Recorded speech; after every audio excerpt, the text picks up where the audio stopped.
Le Lapscore, nouveau scudetto pour l'Inter Milan après sa victoire 2-1 dans le derby della Madonnina ou encore derby milanais contre l'AC Milan lundi. Marcus Thuram, fils de Lilian Thuram, a inscrit le but de la victoire. Les interistes remportent leur 20e scudetto à 5 journées de la fin du championnat. Avec 36 trophées, la Juventus est l'équipe la plus couronnée de la Serie A, suivie de l'Inter et de ses 20 scudetti. Nous nous rendons à présent en Angleterre pour parler de la Première Ligue avec Chelsea qui a pris une véritable fessée face à Arsenal. 5-0 pour les Gunners qui sont plus que jamais motivés dans la quête du trophée cette année. On dirait qu'Arsenal ne veut plus jouer à l'éléphant sur une branche.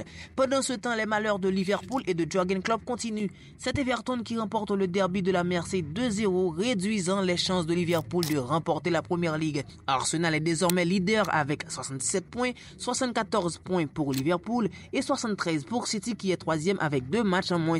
Au cas où City gagne ces 2 matchs, les Reds seront relégués au pied du podium.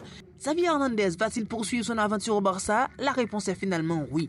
En effet, à l'issue d'une charmante réunion avec Juan Laporta, le coach a décidé de rester en poste. Néanmoins, il n'y a pour l'instant aucune communication officielle du club. Le hic de l'histoire, c'est que même les fans du Real Madrid se réjouissent de cette nouvelle. Moi, je ne sais pas pourquoi, en tout cas. En France, le Paris Saint-Germain continue tranquillement sa course vers un nouveau titre de champion.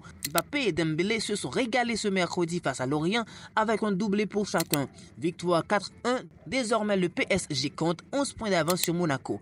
Paris devient le premier club de l'histoire à enchaîner 22 déplacements sans défaite en Ligue 1. Et dans l'optique du départ de Mbappé la saison prochaine, les dirigeants parisiens ont l'intention de placer leur mise sur Lamine Yamal. On parle de montant de transfert qui pourrait avoisiner les 200 millions d'euros. Les épisodes de ce mercato estival débutent déjà. À la prochaine pour un prochain Lapscore. Merci de l'avoir suivi. N'oubliez pas de le partager. Ciao.